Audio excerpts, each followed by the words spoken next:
Assalamualaikum warahmatullahi wabarakatuh.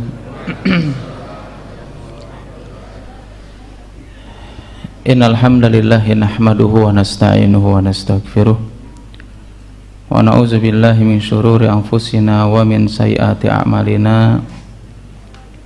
May yahdihillahu fala mudhillalah wa may yudlil fala hadiyalah.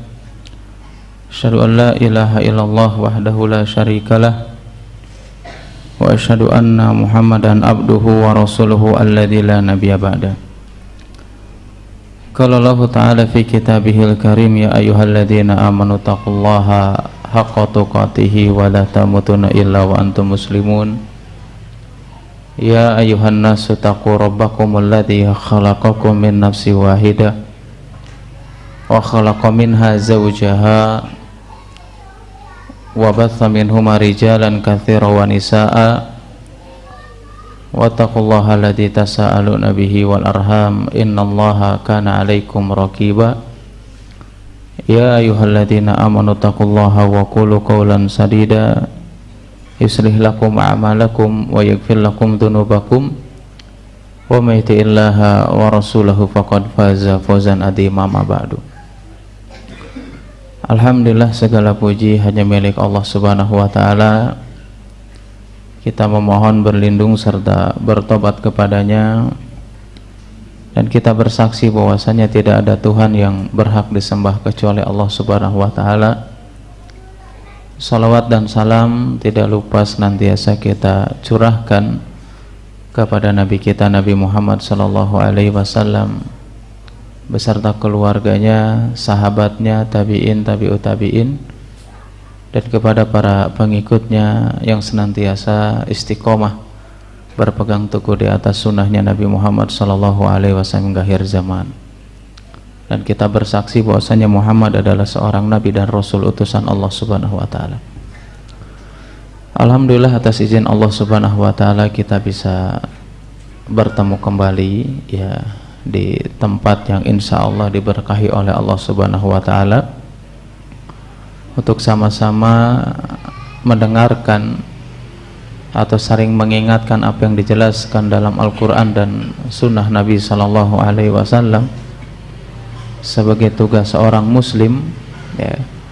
Dan di antara kenikmatan yang lainnya yaitu adalah kita masih berada di atas agama yang diridhai oleh Allah Subhanahu wa ta'ala, agama yang paling benar, agama yang paling hak, agama yang paling diterima di sisi Allah Subhanahu wa ta'ala. Itu adalah agama Islam, agama yang bisa menjadikan pemeluknya memiliki izzah, memiliki kedudukan di sisi Allah Subhanahu wa ta'ala yang tinggi, dan bahkan Allah memberikan kemuliaan kepada pemeluknya baik di dunia ataupun di akhirat. Perlu kita ketahui, kalau kita berbicara tentang sebab-sebab perpecahan umat atau perpecahan umat ya, itu sebetulnya permasalahan yang sangat luas ya, permasalahan yang sangat panjang, dan penyebabnya juga banyak ya. Tapi nggak apa-apa, nanti kita menjelaskan sebagian secara global yang wajib betul-betul kita ketahui. Di antara faktor yang paling utama, di antara sebab yang bisa memecah belah kaum muslimin ya, kita jelaskan ya berdasarkan apa yang dijelaskan dalam Al-Quran dan Sunnah Nabi SAW, pemahaman para sahabat dan penjelasan para ulama tentangnya. Apalagi memang ya perpecahan, perselisihan di antara kaum muslimin itu ya, itu sudah menjadi sunatullah, kan begitu. Tapi bukan berarti ini akan terjadi kita boleh berpecah belah, tetap nggak boleh gitu ya. Artinya Allah dan Rasulnya itu sudah mengingatkan, bahkan di antara akhir zaman itu ya manusia berkelompok-kelompok, berpecah belah, khususnya di antara kaum muslimin. Ya bahkan kita jangan pernah menganggap tertipu dengan penampilan orang-orang kafir, orang-orang Yahudi dan Nasrani yang mereka selama ini menyudutkan tuhnya Islam mah kelompokna loba gitu kan, tingali atuh cenah agama kami, ya agama kami mah satu, kata siapa? Mereka juga sama berpecah belah, ya bahkan sebelum umatnya Rasulullah SAW mereka berpecah belah lebih dulu. Kita mungkin semuanya tahu tentang hadis Nabi SAW, baik yang datang dari Anas bin Malik, dari Abu Hurairah radhiyallahu taala anhu, tentang perpecahan kelompok baik dari kalangan Yahudi ataupun Nasrani. Ini jelas, ya. Tapi karena mereka ini pengen dianggap agama yang sekarang, maksudnya ya, pengen dianggap agama yang tidak pernah pecah belah, kata siapa? Nabi sudah menjelaskan jauh-jauh hari, ya. Mereka berpecah belah 71 atau 72 golongan itu dulu sebelum umatnya Rasulullah, ya. Jadi nggak benar kalau misalkan selain agama Islam nggak berpecah belah, itu adalah perkataan yang batil, ya. Dan Nabi juga sudah menjelaskan kepada kita semuanya, ya.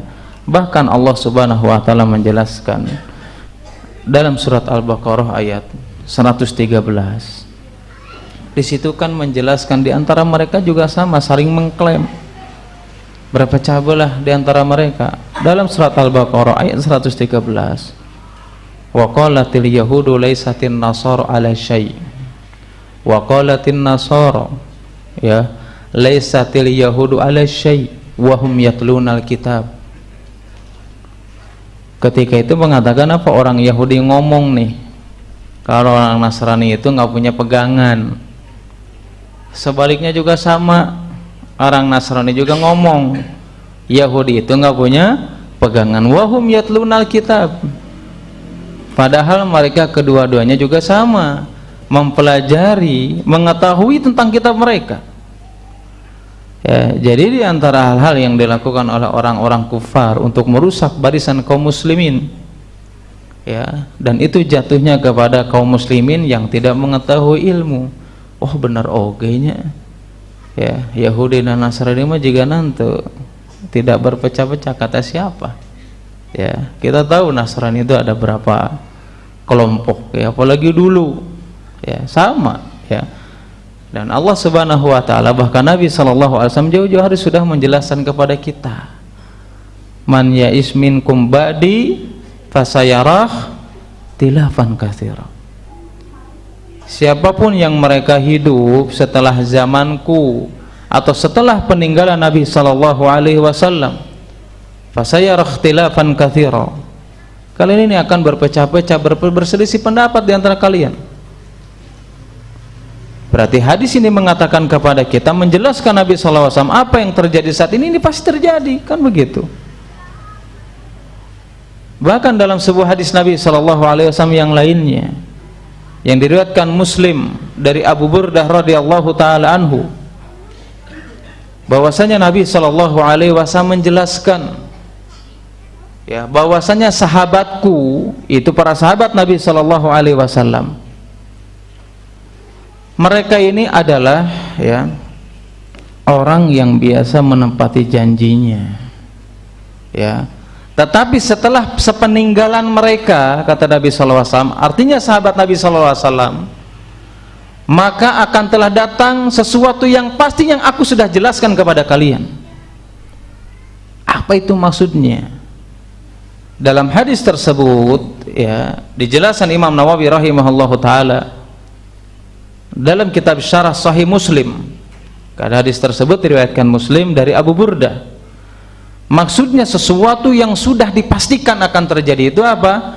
Adalah perpecahan yang mereka berpegang teguh di atas kebid'ahan, ya. Dan ini sudah dijelaskan Nabi SAW.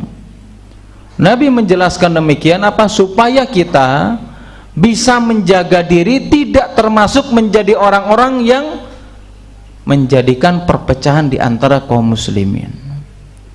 Makanya Nabi sudah menjelaskan, alaikum bisunnati wa sunnati khulafai rasyidin.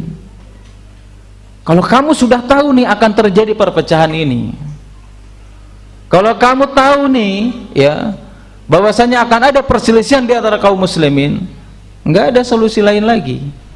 Fa'alaikum bisunnati wa sunnah khulafa ar-rasyidin al-mahdiyyin addu 'alaiha bin nawajid. Bahkan bukan hanya sekedar berpegang saja, tapi gigit dengan gigi geraham. Ini menunjukkan apa? Betul-betul berpegang, ya, betul-betul apa? Berpegang dengan apa yang dijelaskan oleh Allah Subhanahu wa taala dan Rasulnya.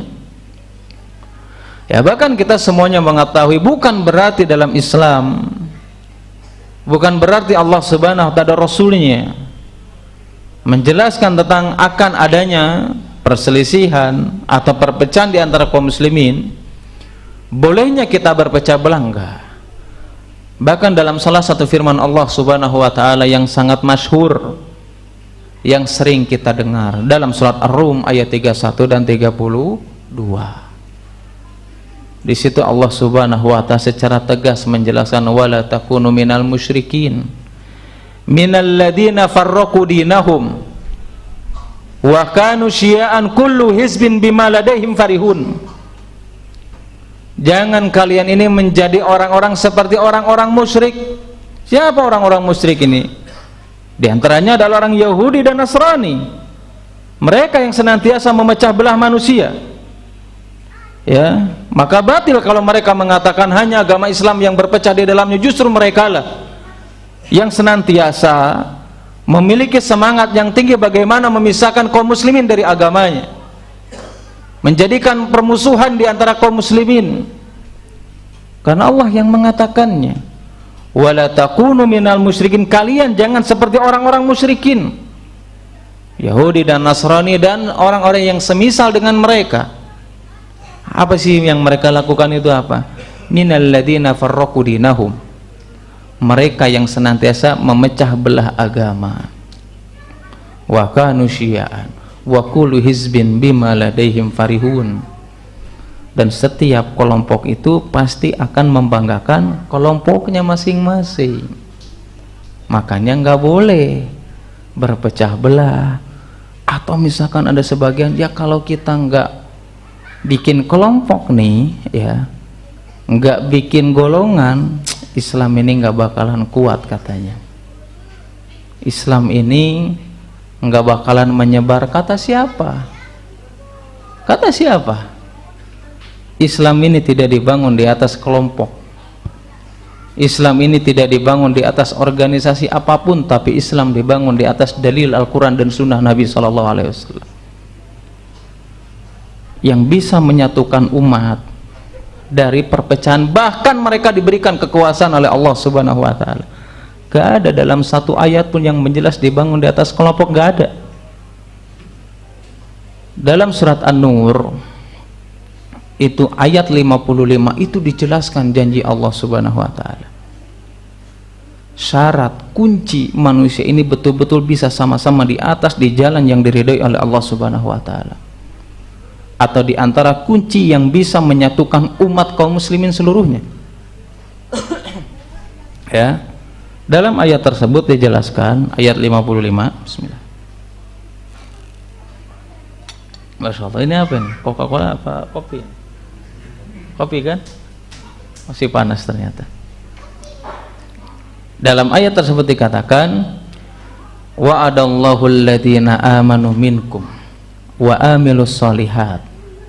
Ya, Allah mengatakan apa? Bahwasanya kami ini berjanji kepada siapa? Ya, amanu minkum, orang-orang yang beriman di antara kalian, wa amilus solihat kama stakhlafal ladina min qablihim. Allah itu akan memberikan janji kepada orang yang memiliki keimanan kepada Allah, yang mereka melakukan amalan saleh atau mengerjakan amalan saleh, bahkan Allah akan memberikan kekuasaan kepada mereka sebagaimana Allah memberikan kekuasaan kepada umat sebelumnya. Wala yumakinanna lahum dinalahum alladzi tardu minhum, bahkan Allah Subhanahu wa taala itu akan menjadikan mereka istiqomah di atas jalan yang diridhai oleh Allah Subhanahu wa taala, di atas agama Islam, bahkan di atas sunnahnya Nabi sallallahu alaihi wasallam. Wala nubadilahum min ba'dihim khaufihim wa amna, Bahkan Allah itu akan merubah rasa takut itu berubah menjadi rasa aman dan ketentraman. Tidak ada perpecahan di dalamnya, tidak ada perselisihan di dalamnya. Kapan itu? Ya'budunani la yusyriku bi syai'a. Ketika kalian ini mentauhidkan Allah dan tidak melakukan kesyirikan kepada Allah Subhanahu wa taala. Berarti kunci yang paling utama itu solusinya apa? Selain daripada berpegang kepada Al-Quran dan Sunnah Nabi SAW, yang bisa menyatukan umat ini adalah tauhid, akidah yang benar, akidah yang bersumber daripada Al-Quran dan Sunnah Nabi SAW, bukan di atas yang lainnya. Ya, dan kita semuanya tahu, kita sering mendengar akidah Ahlus Sunnah wal Jamaah. Bahkan dalam hadisnya juga jelaskan begitu, ya, kaum muslimin itu nanti akan terbagi berapa kelompok? 73, meskipun riwayat lain 70, 71, 72. Ini banyak riwayat, tetapi hadis yang kuat, hadis yang sahih itu 73 golongan. Di situ kan dijelaskan yang selamat itu siapa? Al-Jamaah. Kira-kira jamaah itu apa artinya? Ada yang pernah tahu nggak? Gimana? Masya Allah. Perkataan siapa, Pak? Perkataan Ibnu Mas'ud radhiyallahu taala anhu. Jadi Ibnu Mas'ud itu, ya, bahkan di antara akidah Ahlussunnah wal Jamaah harus kita sepakati dulu. Ya, jamaah itu bukan berarti harus abring-abringan. Ya, jamaah itu bukan hanya sekedar harus bareng-bareng ngumpul terus, enggak. Ya, bahkan sebagian orang ini masih apa namanya, ya, menganggap jamaah itu dilihat dari banyaknya misalkan, ya, mereka tidak pernah mengetahui jamaah yang dijelaskan oleh atau dalam akidah Ahlussunnah wal Jamaah itu, yaitu adalah mereka bersatu karena berpegang teguh di atas kebenaran. Ya, mereka bersatu karena berpegang teguh di atas kebenaran. Kebenaran itu maksudnya seperti apa? Dia berpegang teguh kepada Al-Quran dan Sunnah Nabi SAW, dan mereka juga mengikuti ijma, kesepakatan para sahabat Nabi SAW. Itu jamaah artinya. Ya, bahkan sebagian kita, saya pernah menjelaskan di tempat lain, ya, bahkan sebagian kita tuh nggak apa-apa lah, yang penting sekarang ngumpul dulu, ya kan gitu, nggak apa-apa, gampang, yang penting ngumpul dulu, jangan ngomong-ngomong apa namanya, perbedaan bersama, gabung dulu beh. Kan ada yang seperti itu. Mungkin gak itu bisa bergabung? Mungkin. Secara apa? Secara jasad, secara fisik betul kita berkumpul, tetapi secara keyakinan, secara akidah belum tentu kita bisa berkumpul. Padahal yang diperintahkan itu apa? Bukan hanya sekedar fisiknya kita bersama, bukan hanya sekedar fisiknya kita berjamaah, tetapi kita memiliki akidah dan keyakinan yang berjamaah bersama orang-orang terdahulu di atas pemahaman para salafus soleh.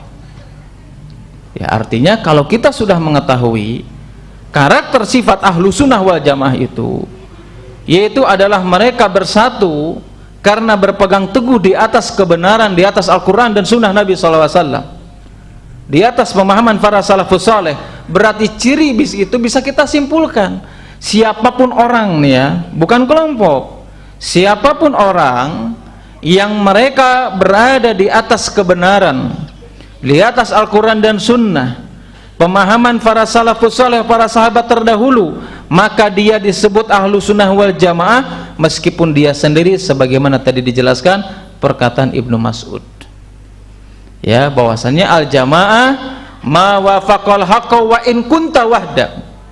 Engkau dikatakan Ahlussunnah wal Jamaah di atas jalan yang lurus, jalan yang diridhai oleh Allah Subhanahu wa taala, ketika engkau berada di atas kebenaran meskipun engkau sendiri. Ya, itu namanya apa? Al-Qidah Ahlussunnah wal Jamaah. Enggak mesti harus bareng-bareng, kan begitu. Ya, kenapa para ulama itu mengatakan demikian? Saya pernah dulu mendapatkan faedah tersebut. Ada sahabat saya dulu, orang Yaman, ya, namanya Ustadz Bilal ya. Saya terakhir berpisah itu ketika beliau ke Madinah, lupa saya. Yang jelas saya bertemu dengan beliau itu ketika saya berkunjung ke Damaj ya, ke tempatnya Syekh Mukbil, bertemu dengan beliau. Saya ketika itu, ini faedah apa namanya, simpel tapi kena gitu. Dia mengatakan kenapa katanya orang yang sendiri itu bisa dikatakan Ahlus Sunnah wal Jamaah ketika dia berpegang teguh di atas kebenaran. Ya, beliau mengatakan apa? Karena secara esensi ya, meskipun dia sendiri, maksudnya adalah ya, ketika dia berada di atas kebenaran meskipun dia sendiri, maka keyakinannya, akidahnya, pemahaman bersama-sama jamaah umat-umat terdahulu. Ya, makanya apa? Jelas kata Ibnu Mas'ud bahwasanya al-jama'atu, jamaah itu adalah ma wafaqal haqqa wa in kunta wahdak. Ya, engkau berpegang teguh di atas kebenaran. Ya, meskipun kamu sendiri enggak jadi masalah. Bahkan ada sebuah kalimat ya, itu dijelaskan Al-Imam Al-Auza'i rahimahullahu taala. Ya, karena tahu ya, siapa yang nggak tahu akan terjadinya perpecahan di antara kaum muslimin. Hampir semuanya kita tahu. Imam Auza'i ini mengatakan bahwasanya alaika bi athari man salafa wa in rafadokan nas wa iyyaka wa ra'ar rijal fa in zuhrufahu laka bil qaul. Kata Imam Al-Auza'i, beliau mengatakan ya, nah, tadi kata Ibnu Mas'ud apa? Pokoknya kamu di atas kebenaran atau termasuk daripada Ahlus Sunnah wal Jamaah ketika engkau berada di atas kebenaran meskipun sendiri nggak jadi masalah. Nah, ada motivasi lagi dari Imam Al-Auza'i, alaika bi athari man salafa, maka bagi kalian itu berpegang teguh kepada asarnya para salaf, orang-orang terdahulu. Ya, kemudian apa? Wa in rafadokan nas, kalaupun seandainya manusia menolak kalian karena kalian berpegang teguh di atas agama Allah Subhanahu wa taala, kalaupun seandainya manusia mengecam kalian, membenci kalian karena kalian berada di atas pemahamannya para salaf terdahulu, ya, maka apa? Tetap alaika bi asari man salaf wa in rafadokan nas wa iyyaka wa ra'ar rijal. Kata Imam Auza'i mengatakan, dan jangan sampai kalian itu mengikuti pendapat seseorang. Ya, jadi pendapat siapa? Pendapat yang dijelaskan dalam Al-Quran dan Sunnah Nabi SAW. Kenapa? Karena para ulama itu menjelaskan dari apa yang dijelaskan dalam Al-Quran dan Sunnah Nabi SAW. Ya, nggak boleh. Makanya Imam Syafi'i dalam I'lam Muwaqqi'in, ada perkataan Imam Syafi'i yang sangat terkenal. Ya, beliau menjelaskan kepada kita semuanya bahwasanya sepakat kaum muslimin itu sepakat. Ya, sepakat kaum muslimin itu bahwasanya apabila sudah jelas yang dijelaskan dalam Al-Quran dan Sunnah Nabi SAW, maka tidak halal. Berarti kalau tidak halal apa? Haram hukumnya. Tidak halal bagi seseorang yang dia mengabaikan apa yang diajarkan Nabi SAW demi mengikuti pendapat seseorang. Gak boleh, haram hukumnya. Siapa yang mengatakan? Imam Syafi'i. Itu diabadikan dalam kitab I'lam Muwaqqi'in. Imam Syafi'i mengatakan demikian. Nah, kenapa mengatakan demikian? Karena di antara sebab terjadinya perpecahan kaum muslimin, di antaranya adalah ketika seseorang tidak kembali kepada apa yang dijelaskan dalam Al-Quran dan Sunnah Nabi SAW. Mereka lebih mementingkan perkataan gurunya, ustadznya, kiainya, meskipun dia tahu itu menyelisih daripada Al-Quran dan Sunnah Nabi SAW. Ya, kan begitu. Ya, makanya ini harus kita pahami dulu. Ya, ketika kita ingin mengetahui tentang di antara sebab-sebab adanya perpecahan umat. Karena sudah dijelaskan kan begitu. Tadi sudah dijelaskan artinya dakwah Islam, dakwah tauhid, dakwah sunnah, ya, semua orang berhak untuk mendakwahkannya meskipun dia tidak memiliki kelompok, lembaga ataupun yang lainnya. Kenapa? Karena tadi Allah sudah mengatakan kalau kita berada di atas itu nanti apa? Kullu hizbin bima ladaihim farihun. kita bangga dengan kelompok kita masing-masing, akhirnya apa? Kita apa? Mengejek, mencela, kan begitu, menjatuhkan di antara kaum muslimin. Nah, itulah yang diajarkan Nabi SAW. Cukup Pak? Jelas? Cukup berarti. Itu intinya. Ya, yang harus kita pahami. Ya, bahkan ketika Nabi SAW itu menjelaskan tentang perbedaan di antara kaum muslim dalam hadis tadi yang 73 golongan tersebut, itu di sana ada beberapa faidah yang bisa kita ambil. Ternyata apa? Ternyata jalan kebenaran itu cuma satu, tapi jalan kesesatan, jalan kebid'ahan itu sangat banyak, macamnya banyak. Intinya kalau kita pengen ibadah sesuai itu sebetulnya simpel, nggak perlu mikir yang lain-lain, udah gini aja udah laksanakan, kan begitu. Dari mana kita tahu? Ada sebuah riwayat datang dari Ahmad, disahihkan oleh Syekh Albani rahimahullah taala, dari Abdullah bin Mas'ud radhiyallahu taala anhu, ya, yang ketika itu beliau mengisahkan itu Nabi itu pernah tuh sama kita, ya, artinya Nabi itu pernah menggambarkan untuk kita satu garis yang lurus, ya. Kemudian apa? Kemudian ya Nabi SAW mengatakan inilah jalan Allah Subhanahu wa taala. Kemudian setelah menjelaskan ini jalan lurus, jalan Allah, Nabi itu buat cabang samping kanannya, garis lagi samping kanannya. Kemudian kata Nabi SAW mengatakan, ini nih setiap jalan cabang ini di setiap jalan itu ada setan yang menyeru kepada siapa? Kepada kesesatan dan perpecahan. Kemudian Nabi SAW mengatakan, membacakan salah satu firman Allah Subhanahu wa taala dalam surat Al-An'am ayat 153, ya kalau nggak salah. Di situ Allah Subhanahu wa taala berfirman mengatakan apa? Wa anna hadza sirati mustaqiman fattabi'uhu wa la tattabi'us subul fatafarraqu an sabili. Fatafarraqu bikum an sabili. Dalam ayat tersebut mengatakan inilah jalan Allah, jalan yang lurus, maka sudah ikuti aja jalan itu. Ikuti saja apa yang dijelaskan oleh Nabi SAW, ikuti saja apa yang dijelaskan dalam Al-Quran dan Sunnah Nabi SAW. Fala tattabi'us subul, dan jangan kalian mengikuti jalan-jalan yang lain. Subul itu jama daripada sabil. Kata Imam Ibnul Qayyim, itu dijelaskan dalam situ Dirar, kenapa Allah Subhanahu wa taala dalam ayat tersebut ketika menjelaskan jalan-jalan yang menyimpang, ya, ini dengan kalimat atau kata jamak, ya, subul. Kenapa? Karena ingin menunjukkan betapa banyaknya jalan-jalan kesesatan dengan berbagai macam cara, ya, dengan beragam kemasan, ya, dengan alasan apa? Wah, nu kieu-kieu wae kudu make dalil, kan ada yang kayak gitu, ya. Tapi nggak perlu saya jelasin. Ya, ada yang kayak gitu. Banyak orang rek nunjukkan cinta ke Nabi kudu make dalil. Ya pakai dalil lah.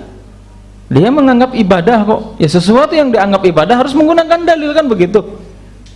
Ya, dengan berbagai macam warna. Makanya Allah itu, kata Imam Ibnul Qayyim, ini ingin menjelaskan. Ternyata apa? Jalan-jalan penyimpangan, jalan-jalan kesesatan itu banyak berbagai macam cara. Tetapi jalan kebenaran hanya satu saja. Kenapa? Karena dalam ayat tersebut Allah Subhanahu wa taala menjelaskan bahwasanya fattabi'uhu wa la tattabi'us subul fatafarraqu an sabilih. Kalau kamu mengikuti jalan-jalan itu tuh yang bercabang-cabang itu, maka berarti kamu telah dijauhkan oleh Allah Subhanahu wa taala atau oleh setan tersebut apa? Dari jalan yang diridhai oleh Allah Subhanahu wa taala. Kenapa? Di sini konteksnya katanya atau kalimatnya itu mufrad, lawan daripada muannas, jama', ya, satu. Ingin menjelaskan seperti itu. Ya, bahkan kenapa kita harus mengetahui apa sebab yang bisa menyebabkan perselisihan para ulama? Kenapa perbedaan atau perpecahan di antara kaum muslimin? Kenapa kita harus mengetahui? Ya, bahkan dalam kitab yang sama Imam Ibnul Qayyim juga sama menjelaskan kurangnya seseorang mengetahui tentang sebab perpecahannya umat, ini diantara sebab yang menjadikan kita ini apa? Kita senantiasa apa? Senantiasa melakukan sesuatu yang tidak ada faedahnya. Penting harus kita ketahui. Ya, bukan khilaf lah ya tentang perbedaan, bukan, ini perpecahan. Harus kita ketahui. Kenapa? Kalau kita tidak pernah mengetahui tentang itu, ini yang menjadikan apa? Apa yang kita lakukan ini tidak bermanfaat. Kita akan capek sendiri. Ya, makanya penting apa yang dijelaskan dalam Al-Quran dan Sunnah Nabi SAW, di antara sebab-sebab yang bisa menjauhkan kaum muslimin, bahkan menjadikan perpecahan di antara kaum muslimin. Di antara hal ya sebab yang bisa menjadikan perpecahan ya di antara kaum muslimin, tentu kita juga tahu tentang firman Allah Subhanahu wa taala ya. Sebelum kita menjelaskan tentang perintah Allah Subhanahu wa taala, larangan tentang haramnya kita berpecah belah. Di antaranya dalam ayat yang sama-sama terkenal ya, sama-sama masyhur, mungkin bapak-bapak dan ibu-ibu sekalian sudah hafal, yaitu surat Al-Imran ayat 103. Apa yang hafal? Mana Pak? Tadi yang jawab 103 siapa? Masya Allah. Terus Pak? Segitu aja nggak apa-apa ya. Di situ Allah Subhanahu wa taala menjelaskan, wa'tasimu bihablillahi jami'aw wa la tafarraqu wadhkuru ni'matallahi 'alaikum id kuntum a'daan fa'allafa baina qulubikum fa asbahtum bi ni'mati ikhwana. Allah mengatakan apa? Bahwasanya bagi kalian itu tidak boleh berpecah belah dan kalian berpegang teguh dengan apa? Dengan tali Allah Subhanahu wa taala. Tali Allah yang paling kokoh apa? Apa tali Allah yang paling kokoh? Tauhid. Makanya kalimat la ilaha illallah itu dijelaskan oleh Syekh Fauzan, itu bisa dikatakan kalimat taqwa, kalimat ikhlas, atau apa? Dalam surat Al-Baqarah, tali yang sangat kokoh itu apa? Urwatul wusqa. Tali yang sangat kokoh adalah tauhid. Nah, dalam ayat tersebut kalian jangan pernah berpecah belah. Kalian berpegang teguh dengan tali Allah Subhanahu wa taala. Di antaranya adalah di atas ketauhidan kepada Allah Subhanahu wa taala, dan kalian harus ingat dengan nikmat yang telah diberikan oleh Allah Subhanahu wa taala. Yang dulu kalian ketika di zaman jahiliyah kalian berpecah belah. Ya, kalian berpecah belah, saling memusuhi di antara kalian. Fa asbahtum bi ni'mati ikhwana. Kemudian Allah menjadikan kalian bersaudara, hatinya bersatu di atas apa? Di atas tali Allah, Al-Quran dan Sunnah, dan yang paling utama ada di atas ketauhidan yang bersumber daripada Al-Quran dan Sunnah Nabi SAW. Sudah adzan Pak? Ya, nanti berarti dilanjut ya. Subhanakallahumma wa bihamdika asyhadu an la ilaha illa anta astaghfiruka wa atubu ilaik. Assalamualaikum warahmatullahi wabarakatuh.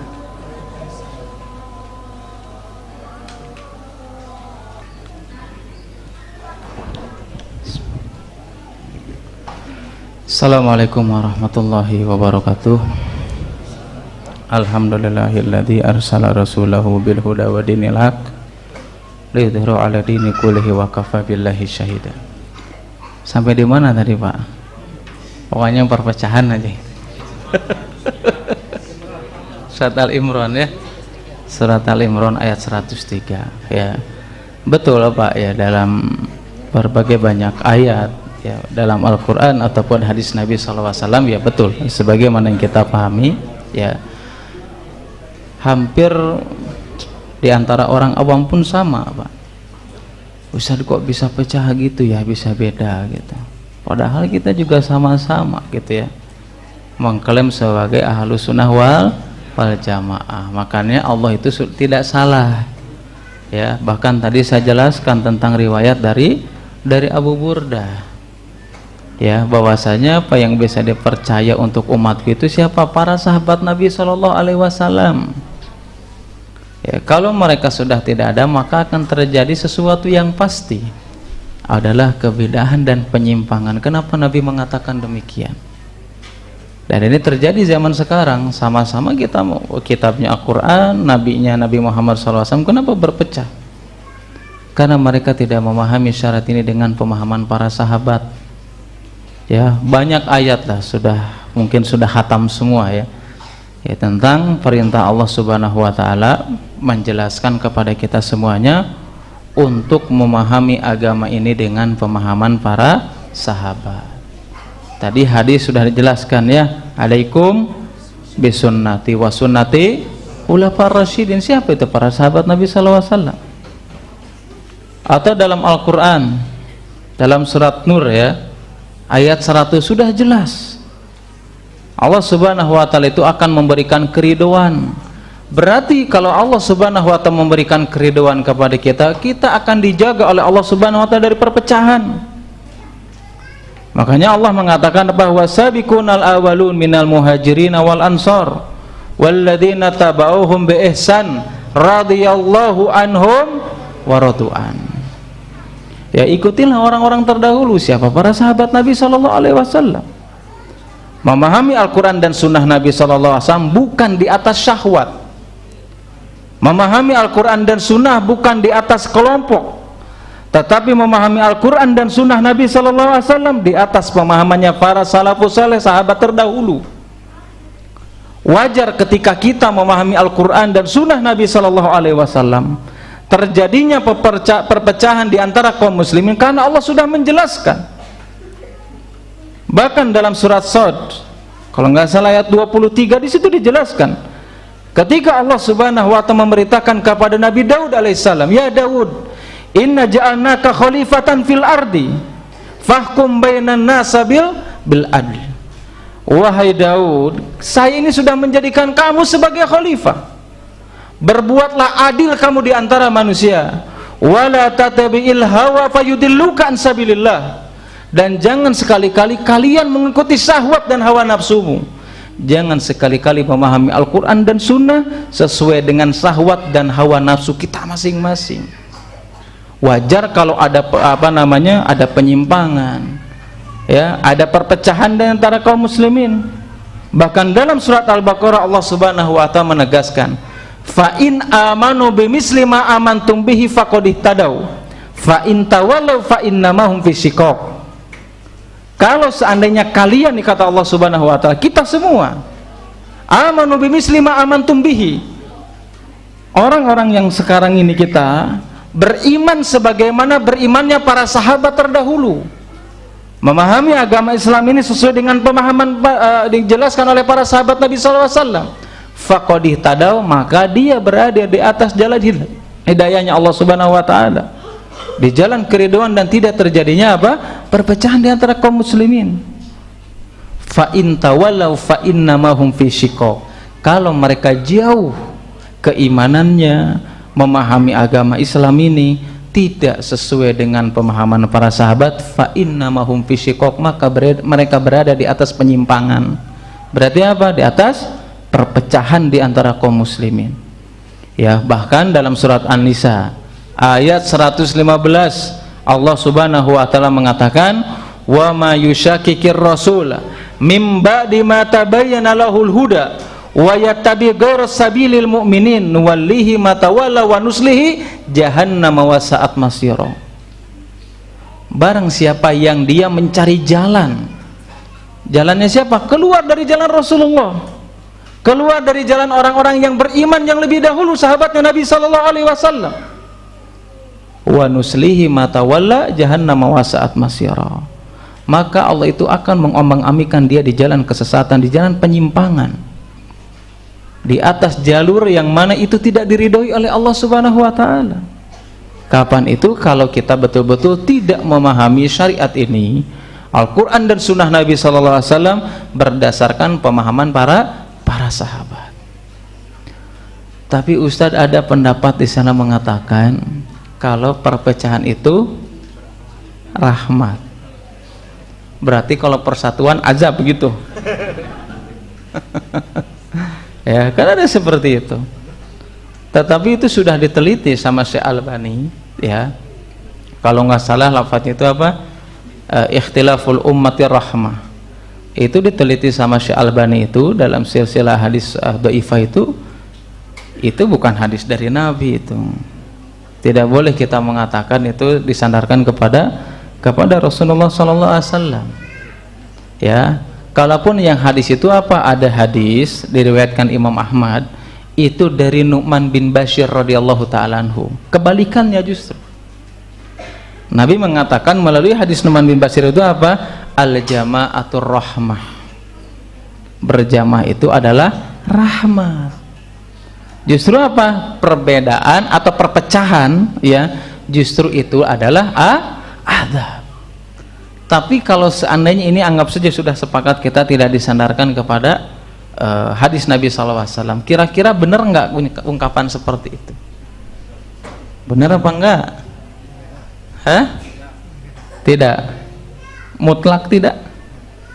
Secara mutlak tidak gitu? Nggak benar pokoknya?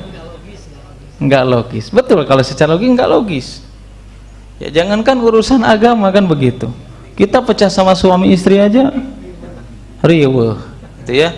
Apalagi dalam urusan agama. Meskipun memang sebagian ulama itu mengatakan kalimat tersebut itu dari sebuah sisi bisa benar bisa salah juga.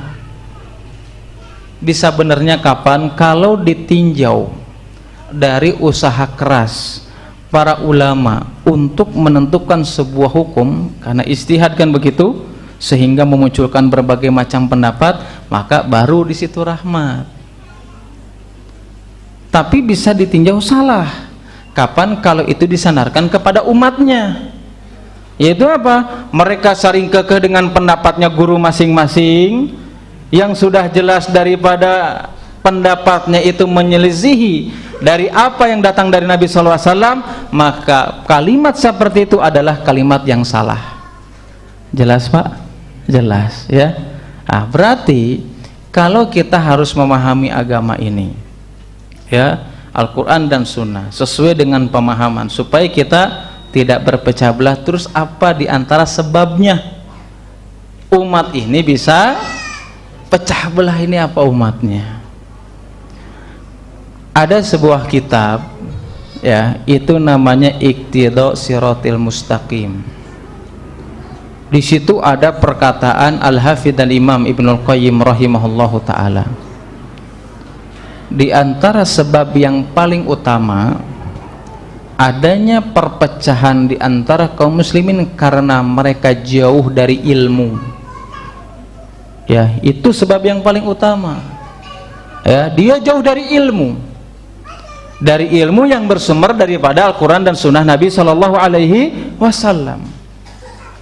Makanya dalam kitab tersebut Imam Ibnul Qayyim mengatakan bahwasanya al-ilmu wal amal, ya, ilmu dan amal ini adalah kunci kebaikan. Adapun kejahilan, kebodohan dan kedoliman adalah sumber daripada keburukan. Diantaranya adalah diantara sebab perpecahan diantara kaum muslimin. Bahkan gurunya, siapa gurunya? Syekh bin Baz bukan gurunya. Gurunya Ibnul Qayyim siapa Pak? Syekhul Islam Ibnu Taimiyah. Ya, beliau mengatakan baik dalam kitab Majmu' al-Fatawanya atau dalam kitab Tadmuriyah, beliau mengatakan bahwasannya munculnya kebid'ahan, perpecahan di antara kaum muslimin adalah kurangnya kaum muslimin, mereka jauhnya dari majelis ilmu. Bahkan beliau dalam kitab Tadmuriyah itu ya dijelaskan bahwasanya lemahnya keilmuan, lemahnya dia memahami tentang syariat Islam, lemahnya dia mengetahui tentang ilmu yang diajarkan oleh Nabi Sallallahu Alaihi Wasallam, semakin lemah maka semakin muncul apa? Kebid'ahan dan perpecahan di antara kaum muslimin. Ya, jadi sebab yang paling utama adalah kita terlalu sibuk dengan sesuatu yang tidak pernah bermanfaat. Ngomongin ustadz ini, ngomongin ustadz sana, belajar yang benar. Ya, ngapain kita harus ngomongin kayak gitu? Ustadz benar nggak ustadz ini gini? Ya Allah ya Rabbi. Ya, justru ini nih orang-orang yang seperti ini di antara sebab jauh daripada ilmu, dan di antara sebab terjadinya perpecahan antara kaum muslimin adalah apa? Jauh daripada ilmu.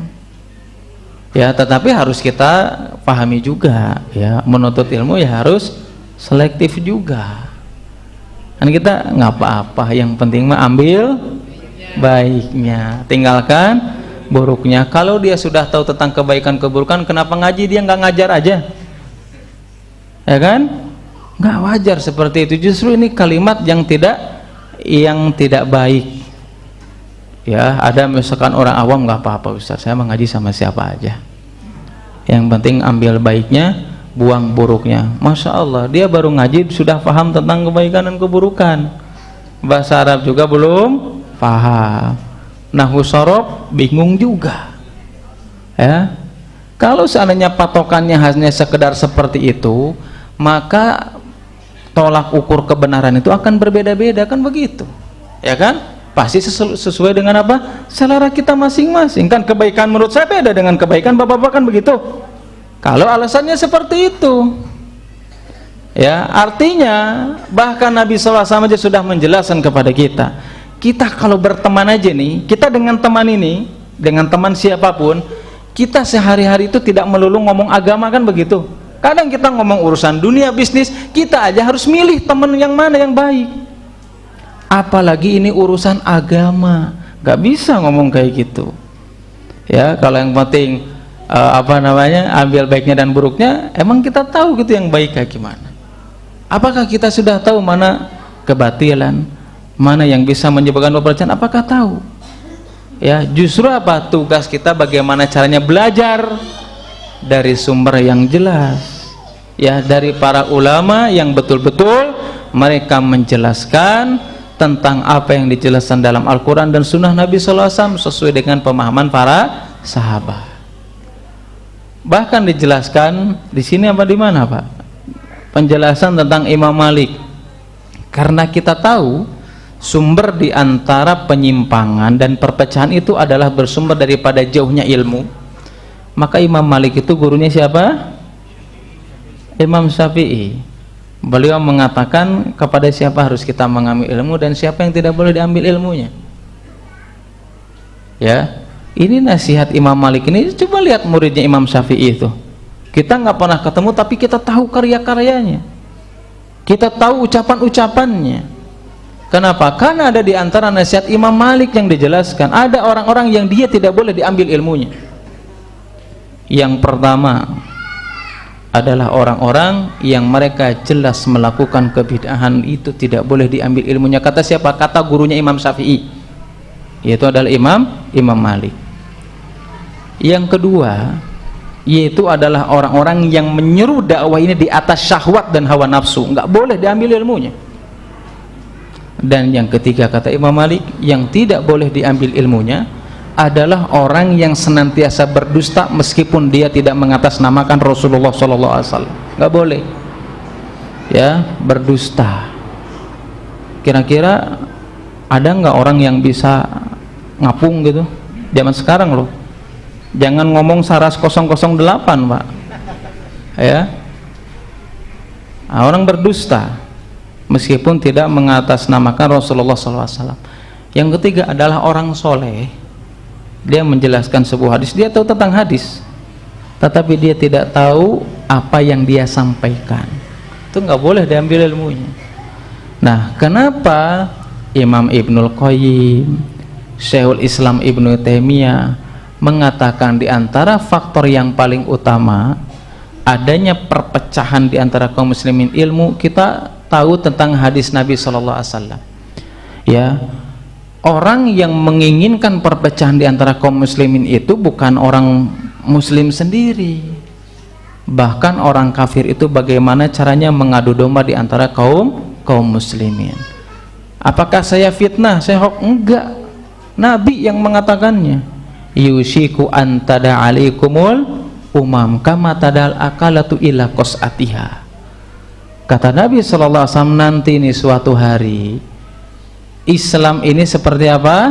Sebuah makanan di atas nampan yang direbutkan oleh orang-orang yang lapar.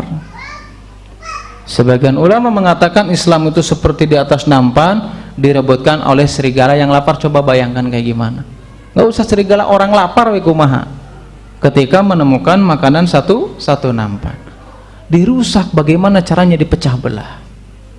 Dirusak bagaimana caranya diadu domba di antara kaum muslimin. Bahkan para sahabat bertanya kepada Nabi sallallahu alaihi wasallam, ya, hal min qillatin yauma idzin ya Rasulullah.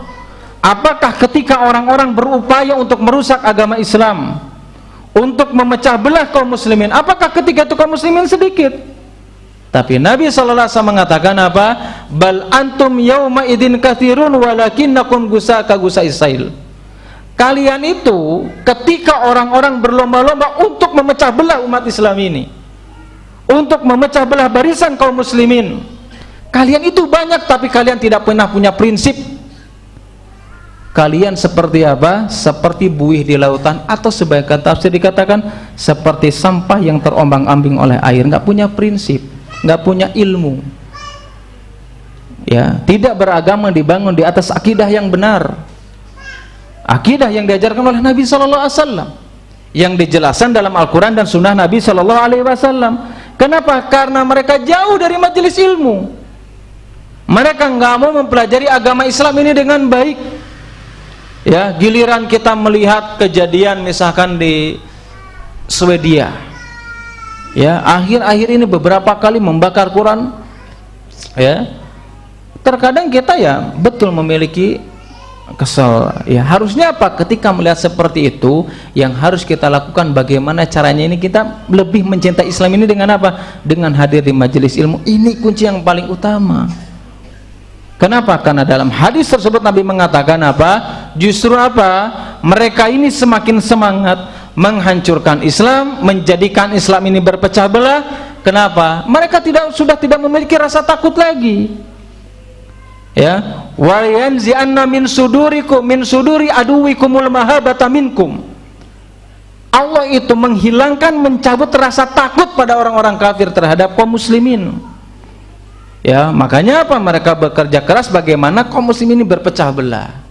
Kenapa? Karena kaum muslimin itu ditimpa dengan penyakit yang namanya apa? Al-wahan, hubbud dunia wa karahiyatul maut. Dia cinta dunia tapi takut mati. Dia cinta dunia tapi dia menghilangkan kewajiban sebagai seorang muslim untuk mempelajari agama Islam ini dengan baik. Ya.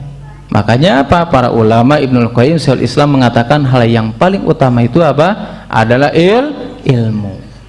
Kalau sudah jauh dari ilmu, maka perpecahan ini akan selalu ada. Kenapa? Karena beragamanya dibangun di atas syahwat dan hawa nafsu.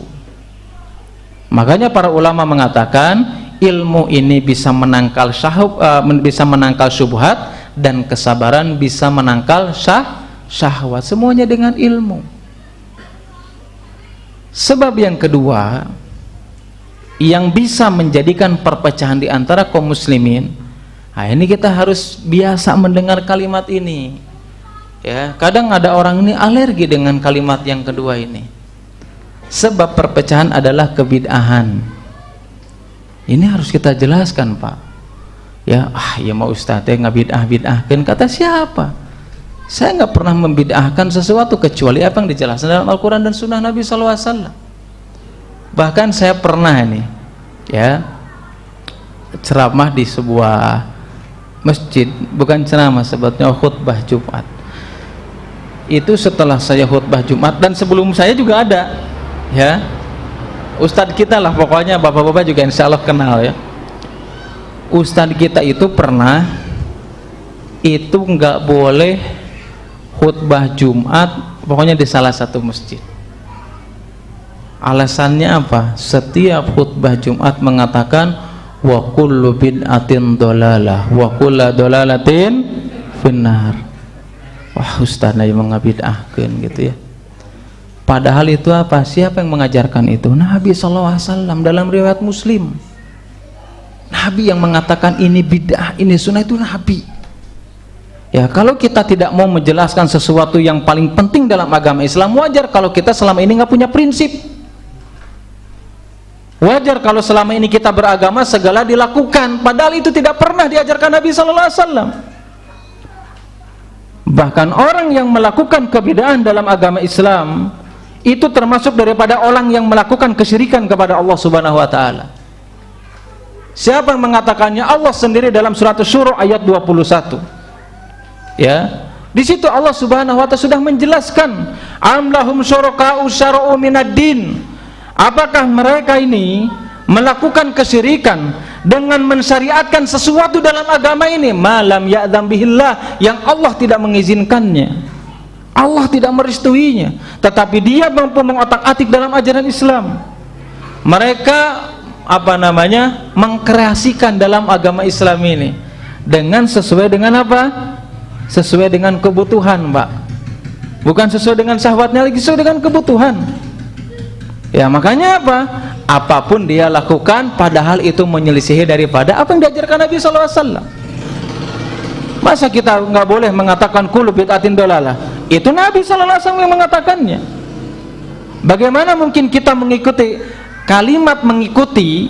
Ya, itu sudah dipahami. Yang namanya kita mengikuti itu berarti ada yang diikuti. Kalau ada yang diikuti, yang diikutinya posisinya di mana? Di depan, kan begitu. Berarti kita mengedepankan apa yang diajarkan Nabi sallallahu alaihi wasallam. Ya, bagaimana mungkin kita mengikuti Nabi sallallahu alaihi wasallam ketika dengar kalimat itu langsung, oh udah usah, ini nggak usah masuk lagi ini. Ini Nabi, Pak. Nabi yang mengatakan seperti itu. Kenapa harus dijelaskan? Supaya kita tahu betapa buruknya dampak kebid'ahan dalam agama Islam. Bukan hanya maksiat saja, tapi itu diantara dosa yang bisa memecah belah barisan kaum muslimin. Kenapa? Karena mereka beragama dengan apa? Dengan sesuai dengan selera masing-masing, yang sampai kapanpun pasti akan bertabrakan. Pasti. Kenapa? Karena seleranya orang sini beda dengan seleranya orang Banjaran, ya kan? Seleranya orang Banjaran beda lagi dengan seleranya orang Bale, kan begitu. Sampai kapanpun tidak akan pernah bertemu. Makanya diantara sebab perpecahan umat ini adalah ketika munculnya kebid'ahan. Dia beragama di atas syahwat dan hawa nafsunya. Ya, kullu bid'atin dolalah itu Nabi yang mengajarkannya. Itu setiap Jumat kita bacakan, kan begitu. Ya, apa? Fa inna asdaqal hadits kitabullah wa khairul huda huda Muhammadin sallallahu alaihi wasallam wa syarrul umuri muhdatsatuha. Perkara yang paling buruk, yang paling keji itu adalah dia melakukan sesuatu yang baru dalam agama. Wa kullu bid'atin dhalalah wa kullu dhalalatin finnar. Nabi yang mengatakan, bahkan Ibnu Umar beliau mengatakan kullu bid'atin dhalalah ya wa in arahan nas hasanan. Setiap kebid'ahan itu adalah sesat. Ibnu Umar loh ya. Kali lagi Ibnu Umar, bukan dari saya. Saya hanya menjelaskan perkataan Ibnu Umar. Wa kullu bid'atin dhalalah. Setiap kebid'ahan itu sesat walaupun manusia memandangnya itu baik. Jelas, Pak? Jelas, ya. Kenapa? Karena Allah yang menjelaskan kepada kita. Nabi sallallahu alaihi wasallam yang menjelaskannya semuanya kepada kita, tadi sudah kita jelaskan. Ya, bahkan dalam surat Al-A'raf kalau nggak salah ya, ayat 156 itu Allah Subhanahu wa ta'ala kan tadi sudah jelaskan, di antara rahmat itu apa? Hadis dari Nu'man bin Bashir adalah persatuan, bukan perpecahan, kan begitu. Nah, rahmat yang nanti menimbulkan persatuan itu ya, di antara halnya adalah ketika kita mengikuti sunnahnya Nabi sallallahu alaihi wasallam. Artinya tidak melakukan kebid'ahan. Dalam surat Al-A'raf ayat 156 itu Allah mengatakan apa? Bahwasanya rahmat aku, kata Allah Subhanahu wa ta'ala, rahmat aku itu luas dan aku akan memberikan rahmat kepada siapa? Yang pertama kepada orang yang bertakwa, dan yang kedua orang yang membayar zakat, dan yang ketiga diantaranya apa? Orang yang mengikuti dan dia taat dengan apapun yang diajarkan oleh Nabi Shallallahu Alaihi Wasallam. Ya, bahkan dalam hadis lain yang diriwayatkan Imam Muslim, Nabi Shallallahu Alaihi Wasallam menjelaskan kepada kita semuanya bahwasanya innallaha yarda thalathan wa yakrahu thalathan. Allah itu ridho dengan 3 hal dan benci dengan 3 hal. Ya, apa itu? Yang pertama, anta'buduhu wa la tusyriku bi syai'a. Engkau tidak melakukan kesyirikan kepada Allah Subhanahu wa taala. Wa anta tasimu bihablillahi jami'an wa la tafarraqu. Dan yang kedua, engkau berpegang teguh dengan tali apa? Tali Allah Subhanahu wa taala, Al-Qur'an dan sunnah Nabi sallallahu alaihi wasallam. Dan yang ketiga adalah dengan kalian tidak berpecah belah. Ya, kenapa? Karena sebab yang kedua yang paling bahaya itu adalah kebid'ahan. Harus kita pahami itu. Makanya ya nggak perlu nggak perlu kita minder, rasa takut ya ketika kita menjalankan syariat ini dengan baik. Terserah orang mau ngomong apa. Ya, kalau cek orang Sunda mah kumaha? Hadai goreng oge pasti aya nu ngomongkeun, ya sudah. Ya. Kita melakukan kebaikan ada yang ngomong. Apalagi kalau kita melakukan sesuatu yang buruk. Ya, makanya Ibnu Mas'ud ya kan bahkan tadi juga dijelaskan Imam Al-Auza'i mengatakan apa? Alaika bi athari man salafa. Bagi kalian itu tetap berpegang teguh kepada salafus soleh. Ya, kenapa? Kalau seandainya pun manusia itu membenci kalian, nggak apa-apa, nggak masalah. Kalaupun seandainya mereka berkata-kata dengan sesuatu yang indah tapi daripada dasarnya apa yang diucapkan itu menyimpang dari, udah kita istiqomah saja. Makanya ada sebuah pesan yang dijelaskan oleh Aisyah radhiyallahu taala anha kepada sahabat Muawiyah radhiyallahu taala anhu. Beliau mengatakan memotivasi kepada kita untuk tetap istiqomah di jalan sunnahnya Nabi sallallahu alaihi wasallam, di antara cara agar kita bisa sama-sama menyatukan umat ini di atas agama yang diridhoi oleh Allah Subhanahu wa taala. Apa pesannya? Manil tamasa ridallah bisakhatin nas radhiyallahu anhu wa ardonas an lahu. Kata Aisyah itu mengatakan, kalau kalian ini melakukan suatu amalan karena mengharapkan keridhaan Allah Subhanahu wa taala, meskipun manusia membencimu, maka Allah akan ridho kepadamu, bahkan manusia juga ujung-ujungnya akan ridho kepadamu.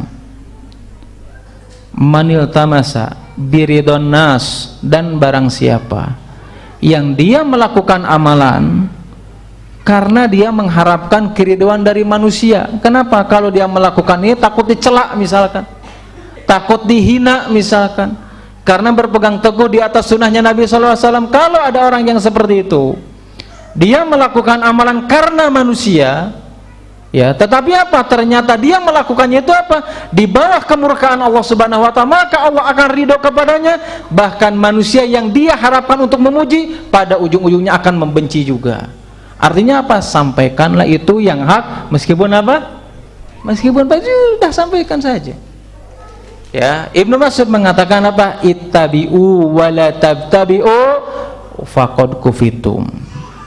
Kamu itu cukup aja mengikuti sunnah Nabi sallallahu alaihi wasallam, wala tabtadi'u, dan janganlah kalian melakukan kebid'ahan dalam agama ini. Faqad kufitum, karena agama itu sudah cukup, alias dicukupkan, yang sudah disempurnakan oleh Allah Subhanahu wa taala. Jelas, Pak? Jelas ya, masih panjang ini, ada 35. Saya jelaskan aja semuanya. Enggak ya. Ya, itu cuma 2 saja. Nanti insya Allah di pertemuan di lain waktu kalau masih ada kesempatan, kesehatan dan temanya masih sama, ya insya Allah kita jelaskan. Tapi itu yang paling utama ya, karena memang penjelasan tentang hal tersebut adalah perkara yang sangat panjang, yang sangat luas, ya harus memerlukan berkali-kali pertemuan insya Allah. Ini ada pertanyaan masalah, saya sesuai pertanyaan aja ya.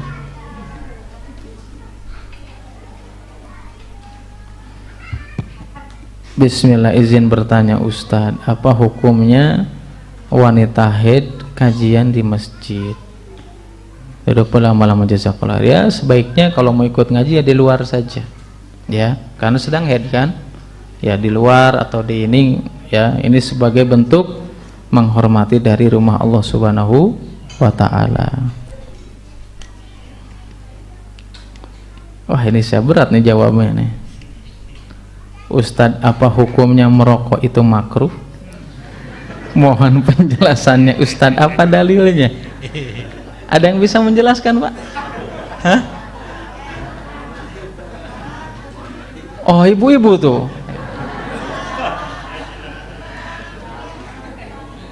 Oh, sudah dijawab sama ibu-ibu. Apa, Bu?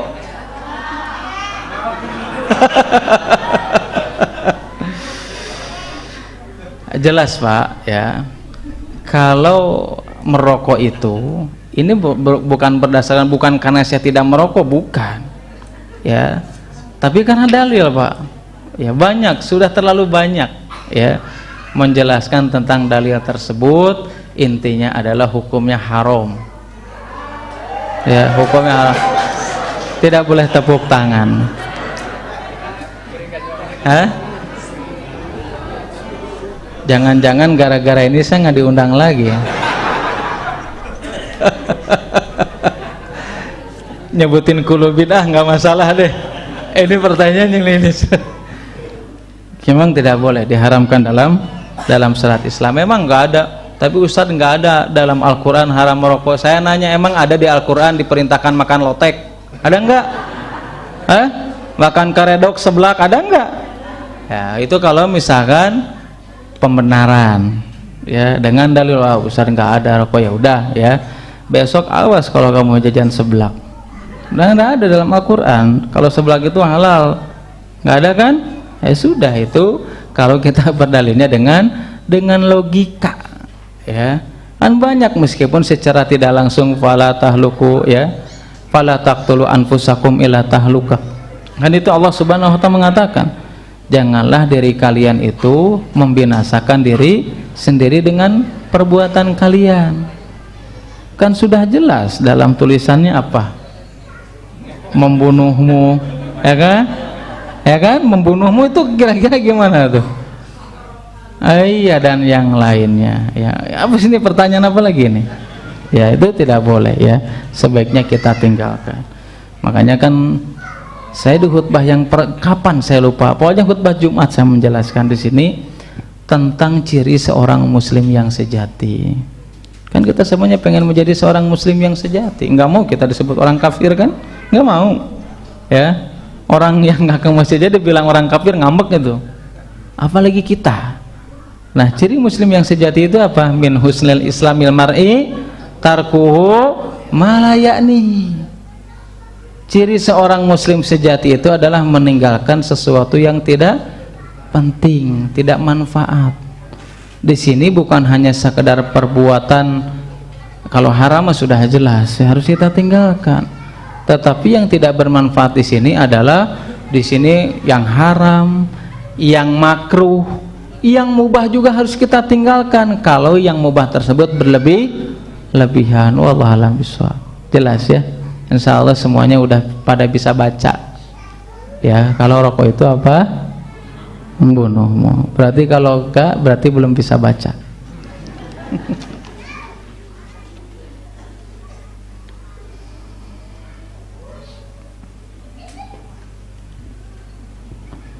Assalamualaikum Ustaz, apa yang dimaksud dengan bid'ah dhalalah dan bid'ah hasanah? Mohon penjelasannya, syukran jazakallahu khairan. Bid'ah dhalalah itu Nabi mengatakan kullu bid'atin dhalalah, menjelaskan bahwasanya setiap kebid'ahan itu adalah sesat. Berarti, ya, penjelasan para ulama mengatakan kalau, ya, semua bid'ah sesat itu semuanya nggak ada ditolerir, nggak ada bid'ah hasanah dan yang lainnya. Nah, Nabi yang mengatakannya. Bahkan tadi saya menyinggung perkataan siapa? Ibnu Umar. Ya, kullu bid'atin dhalalah wa in arahan nas hasanan. Kata Ibnu Umar mengatakan apa?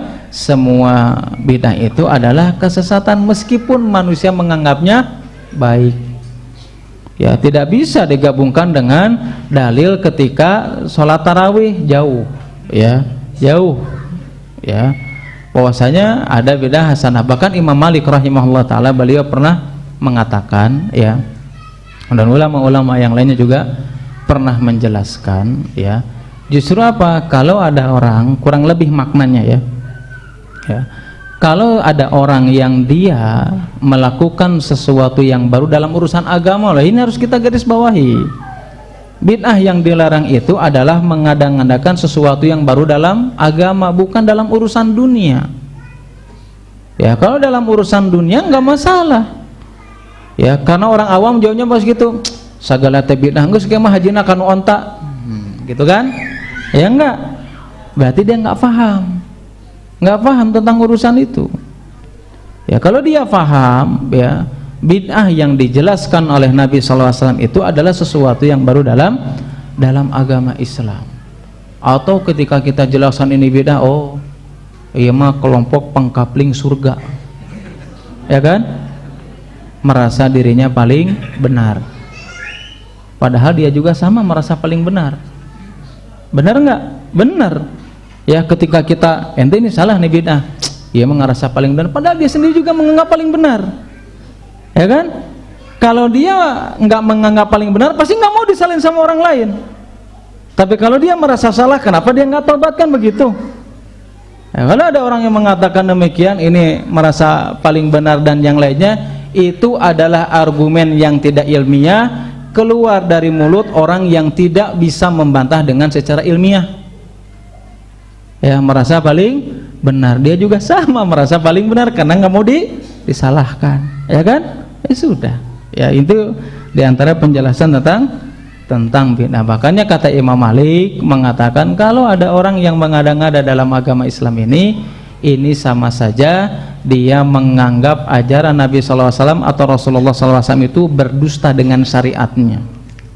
Kenapa? Karena dia nggak percaya dengan ajaran Nabi, makanya dia mencari solusi yang lainnya. Ya, makanya Allah Subhanahu wa mengatakan, maka lil mu'minin wala mu'minatin idza qadallahu amran an yakuna lahum khiyaratu min amrihim. Tidak pantas orang yang mengaku beriman kepada Allah dan Rasulnya ketika sudah diputuskan sebuah syariat, dijelaskan dalam Al-Quran dan sunnah Nabi SAW, an yakuna khiyaratu min amrihim, dan dia memilih pendapat yang lain, maka dia tidak pantas disebut sebagai seorang yang beriman. Allah yang mengatakannya. Bahkan dalam surat An-Nisa ya, ayat 65 yang sering kita dengar apa? Fala wa rabbika la yu'minuna hatta yuhakimuka fima syajara bainahum. Demi Rob kalian, dia itu tidak dikatakan beriman sampai apa? Sampai dia melakukan sesuatu sesuai dengan apa yang diputuskan oleh Nabi SAW. Kemudian dia ridho dengan apa yang sudah ditetapkan oleh syariat. Jadi bid'ah dalalah itu artinya adalah semua bid'ah itu adalah sesat. Tetapi bid'ah di sini adalah yang berhubungan dengan ibadah, bukan dengan urusan perkara dunia. Kenapa? Karena urusan dunia mah Nabi sudah memerintahkan, antum a'lamu bi umuri dunyakum, kalian itu lebih tahu dalam urusan dunia. Ini sudah terserah kalian aja, kan begitu. Urusan dunia ini mubah selama ini tidak melanggar syariat, kan begitu. Mau ke Arab naik mobil kek, mau sepeda kek, mau dikatakan bid'ah juga? Enggak, ya, justru ini urusan dunia. Wallahualam bisawab. Ini mungkin yang bisa disampaikan. Kurang lebihnya mohon maaf. Mudah-mudahan bermanfaat, khususnya untuk saya pribadi, umumnya bagi bapak-bapak dan ibu-ibu sekalian. Mudah-mudahan yang singkat, yang sedikit ini betul-betul bisa menambah semangat kita untuk bisa bersatu di atas agama Islam ini, bukan hanya bersatu secara fisik, tetapi kita bersatu hati kita di atas keimanan kepada Allah, meskipun kita beda tempat, kan begitu. Meskipun kita beda tempat, beda keturunan, kan begitu. Makanya Syekh bin Baz itu mengatakan dalam kitab Syarah Usul Salasa, beliau mengatakan bahwasanya persaudaraan di atas keimanan itu lebih kuat daripada persaudaraan yang dibangun di atas nasab. Ya, artinya bersatunya kita di atas keimanan, di atas pemahaman yang benar, di atas Al-Quran dan Sunnah Nabi SAW, berdasarkan pemahaman para salaf, bukan karena persatuan secara fisik. Subhanakallahumma wa bihamdika, asyhadu an la ilaha illa anta astaghfiruka wa atubu ilaik. Assalamualaikum warahmatullahi wabarakatuh.